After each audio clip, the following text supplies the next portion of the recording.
ভাই আমার 4টা ফ্যান ও 6টা লাইট চলবে, কত পাওয়ার আইপিএস দিবেন? আরে ভাই বলছিলাম আমারে ওইটা দেন, আপনি দিলেন এই মেশিন, বললেন ভালো, প্রথমে তো ভালোই সার্ভিস দিল, কিন্তু এখন তো কারেন্ট চলে গেলে কিছুই চলে না।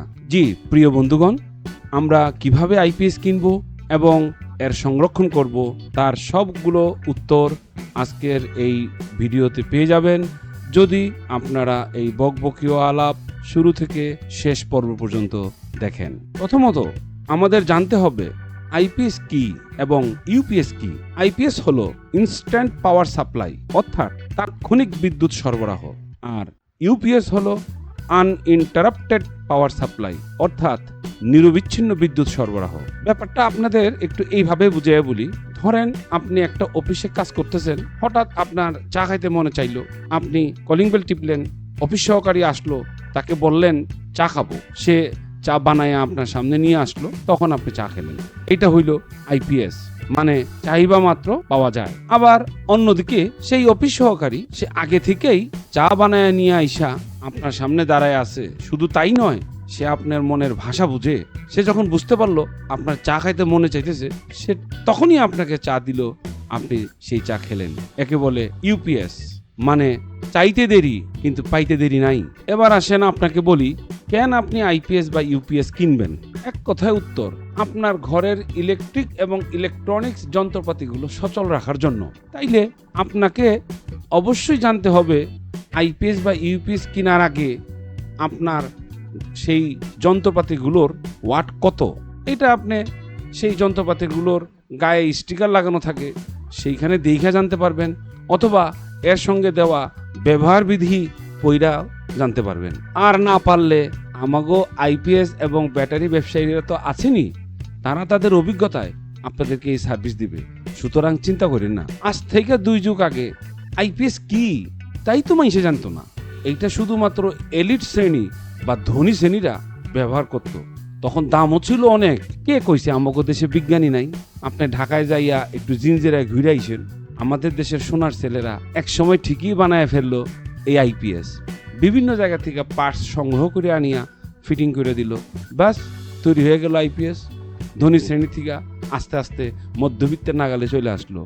আর এখন এই 2024 সালে এখন তো যে কেউ চাইলেই লাগাইতে পারে। যাই হোক, এখন আরো উন্নত প্রযুক্তির আইপিএস কাম ইউপিএস পাওয়া যায়। মানে সাইন ওয়েভ ইউনিট যদি কিনেন, তাহলে আইপিএস এবং ইউপিএস এই দুইটা মুডেই আপনি চালাইতে পারবেন। আর যদি স্কোয়ার ওয়েভ কিনেন, তাইলে শুধুমাত্র আইপিএস মুডে চালাতে হবে। স্কোয়ার ওয়েভ থেকে সাইন ওয়েভে খানিকটা বিদ্যুৎ বিল বেশি আসবে।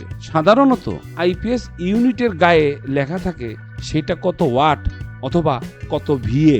ইনভার্টার বা ইউনিটগুলা ভিএ দিয়েই রেফার করা থাকে। ভিএ মানে হলো ভোল্ট এম্পিয়ার, মানে ইউনিটের আউটপুট পাওয়ার। এক এক কোম্পানি এক এক ক্যাপাসিটি দিয়ে আইপিএস বানায়। কোনো কোনো কোম্পানির আইপিএস বা ইউপিএস ইউনিটের ভিএ কে 0.7, কোনো কোনোটার 0.75 এবং কোনো কোনোটার 0.8 দিয়া গুণ করলে যেটা পাওয়া যায় সেইটা হইল সেই ইউনিটের আউটপুট ওয়াট। তাইলে বন্ধুগণ, আপনি বুঝতে পারলেন আপনার কত ভিএ বা কত ওয়াটের আইপিএস দরকার। শুধু মনে রাখবেন, কোনো সকেটে কিন্তু কানেকশন দিবেন না। কারণ দেখা গেল আপনি আয়রন দিয়া কাপড় ইস্ত্রি করতেছেন, অথবা ব্লেন্ডার মেশিন চালাইতেছেন, অথবা ইলেকট্রিক চেয়ার দিতে চা বানাইতেছেন, ব্যাস এই সময় হঠাৎ করে কারেন্ট গেল চইলা, ব্যাস কাম সারা। ওভারলোড সিগন্যাল মাইরা আইপিএস বা ইউনিটটা পুইরা যাবে, অথবা এর ভিতরের অনেক পার্টস ক্ষতি হইয়া আইপিএস বা ইউপিএস ইউনিটটি অকেজে হইয়া যাবে। কপাল মন্দ হইলে ব্যাটারিটাও নষ্ট হইবার চান্স থাকে। আবার আপনারা অনেকেই চান ঘরের সবকিছু কানেকশন থাকবে, একটা বা দুইটা রুমে তো লোক থাকে, বাকি রুমগুলো তো খালিই পড়ে থাকে, শুধু মেহমান আসলে ওই ঘরের জিনিসপাতিগুলো চলে না। বন্ধুগণ, এটা কখনো করা যাবে না।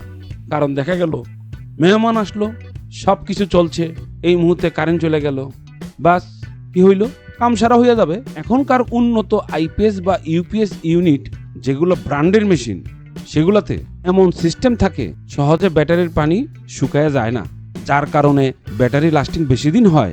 অবশ্য ওই যে বলছিলাম, কিছু নীতি বিসর্জনকারী মানুষ আছে যদি আপনার আইপিএস এর চার্জিং সিস্টেমটা বাড়াইয়া দেয় তাহলে তো কাম সারা।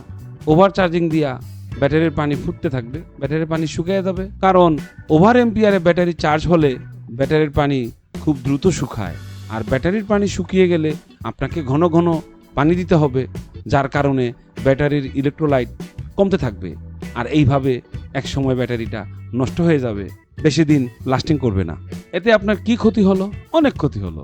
পানি চেকিং এর নামে মাসিক বা বার্ষিক একটা চার্জ দিলেন, টেকনিশিয়ানের আসা যাওয়ার ভাড়া দিলেন, ডিস্টিল ওয়াটার কেনার পয়সা দিলেন, আর 1.5 থেকে 2 বছর পর অথবা 2 থেকে 2.5 বছর পর আর একটা ব্যাটারি কিনলেন। আবার অন্যদিকে যদি চেক নিজে না করেন অথবা কাউকে দিয়ে যদি চেক না করান তাইলেও কিন্তু কাম সারা। ব্যাটারির পানি শুকিয়ে যাবে, মেশিনটা ব্যাটারিকে বারবার চার্জ দিয়া মেশিনটাও শেষ, ব্যাটারিটাও শেষ। তাহলে প্রশ্ন আসে, বন্ধুরা কি করবেন? হ্যাঁ বন্ধু, আপনার একটাই করার পথ আছে, সেটা হলো গ্রীষ্মকালে কারেন্ট যখন ঘন ঘন যায় তখন আপনি প্রতি মাসে পানির লেভেলটা পরীক্ষা করবেন। যদি প্রয়োজন হয় লেভেল অনুযায়ী দিবেন।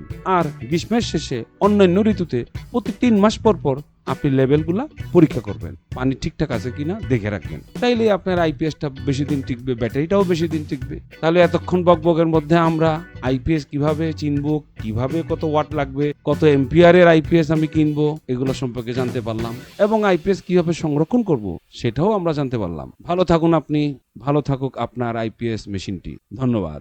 আসসালামু আলাইকুম ওয়া রাহমাতুল্লাহ।